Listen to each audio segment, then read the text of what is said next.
This is my friend Slappy. Just give advice. Does anyone got any questions? Need advice? You know, talk shows, anything? Can you sing a song? No. Okay. Are you uncomfortable right now? You look kind of uncomfortable sitting on that guy's knee. Any advice?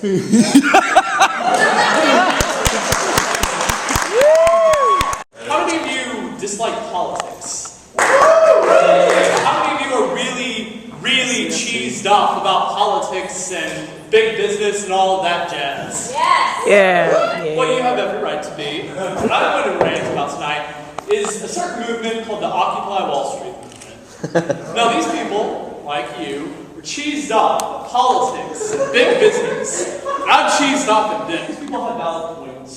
These people have every right to protest. In fact, I encourage civil engagement with your government. If you have something to say and can do so in a peaceful manner, please do. But my generation sucks at protesting.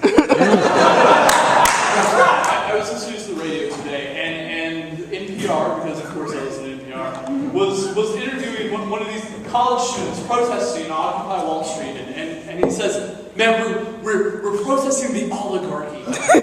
How many of you remember what an oligarchy is? You went to college.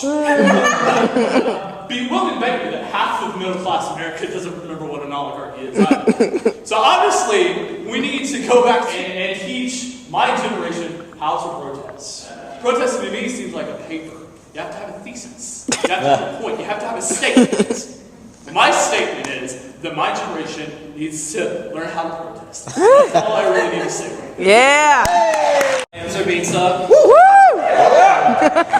I read poetry, and I'm going to read a couple random ones tonight that I kind of just made up. A question looms over a nervous mind. When to ask it, how to pursue it. Question only for you, a question longing to be heard, question hoping for an answer.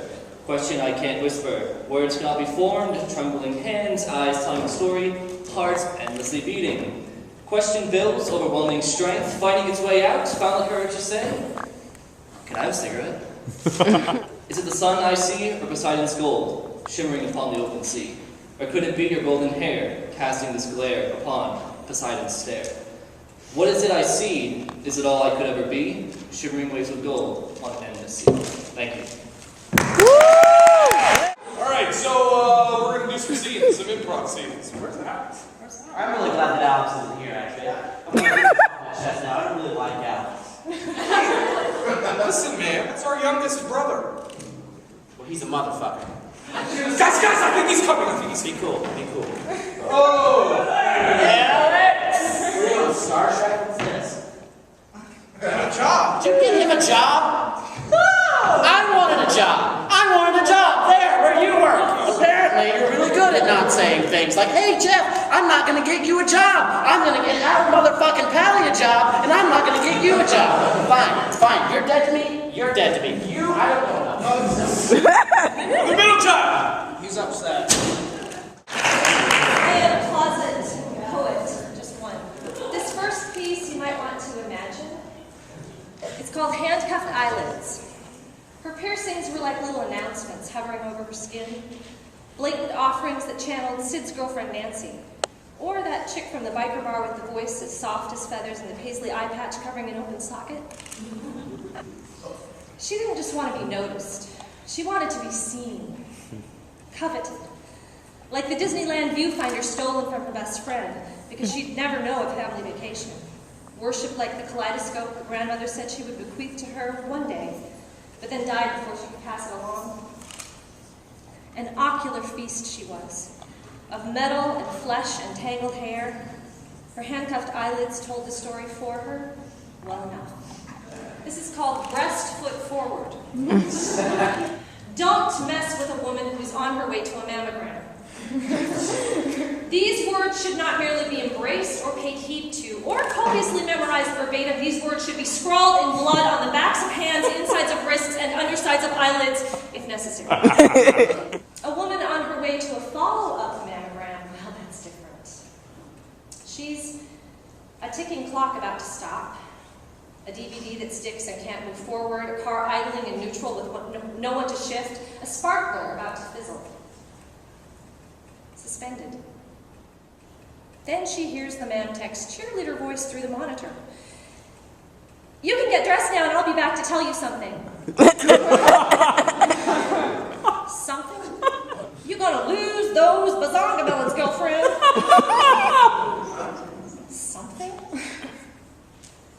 And she does return, serious-faced, only to chime, everything's fine, just some folded tissue, nothing to worry about. What do you mean, bitch? What about something? A woman driving away from a follow-up mammogram curses the man tech who has no social graces, no bedside manner, no empathy, no feminine understanding, no boobs to speak of herself, and says thank you to the Tata Fairy for keeping her two perfect breasts safe. Once more. Sometimes there's nothing more satisfying than taking a big shit. It can really weigh you down sometimes, and I don't mean just literal shit, no, it's more than poop. It's the figurative shit, the metaphorical shit that holds us down every day, and can we get rid of it? Sometimes it seems impossible. We try to flush our problems down the toilet, but it just clogs and they end up everywhere. And even when you get it out, there's always going to be a commercial telling you about the 3 to 5 pounds clinging to your colon that you can only get rid of if you have the money for it. If your life doesn't sit well with you, then stop filling yourself up on everything that weighs you down. Stress is the junk food that makes your soul fat. A bad relationship is that seemingly delicious burrito filled with refried regret that sends you heaving to the bathroom wondering why? And your problems? The ones that seem so dire, so vital, so incredibly significant, they're just a constipating delusion we all give into. I guess what I'm trying to say is shit happens, but it doesn't last. So every time you use the bathroom, 1, just flush whatever's bothering you down the toilet, and number 2, think of me. My name is Jim, but people are mean and they call me Big Baby Jim. I'm 7 3/4 years old, and I am really good at giving life advice. My child doesn't eat enough broccoli. Broccoli's like little sprigs of Satan, and your children will never eat it unless you put sugar and trans fat on it, and then they'll love it. Everybody else, yes. I'm in a long-distance relationship. What's the best way to stay in touch? Sexting. I don't know what it is, but I hear it on Fox News all the time.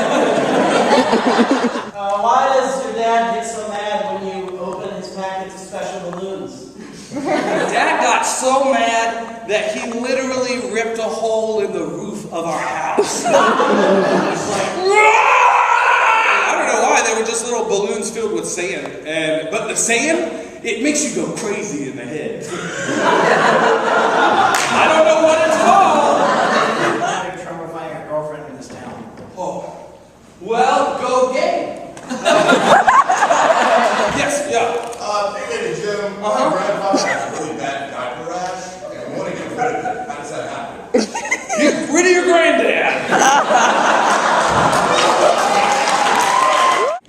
An oligarchy is controlled by the few.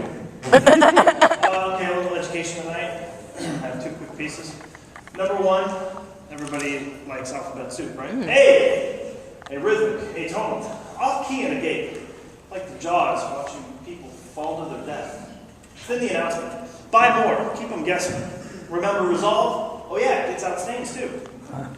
D, debt ceiling. No ceiling too high, glass ceiling. Let it break, ladies, but be careful of the downdraft. This ain't glitter that's falling yet. E, empathy. No. M, Molly fucking Cotta. To dress up a pig in a bacon dress with cream cheese frosting and call it progress. Progressive. Way to go, conservatism. But hell yeah, you got it right. Conserve. To keep the same, cut cost, use less. Itive. Meaningless suffix that makes everything sound oppressive. Imperative, collaborative, consultative. Punitive. N. Let's not go there. O. Onion, olive, ointment. Ointment. Say it, Georgie, just like you said, terrorists. Fuck it, let's go there. N. Nitpick. Fucking picky bullshit drum. really that it is, yeah, we went there. P. Nah, I went before I came here. Go ahead and take a shit though. Don't forget to light a match. R. Righteous. Righteous anger, wrath. Rome. Falling upon its empire. Yes, the comparisons, no, they aren't fit. Hell, we weren't an empire. Just an overgrown townhouse complex with an extended playground and indoor pool.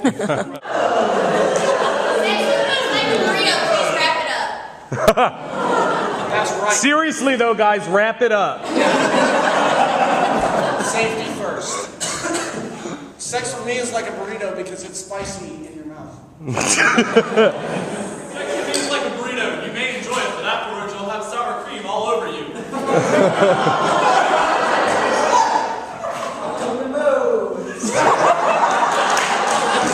Another noun. Beaver. Beaver.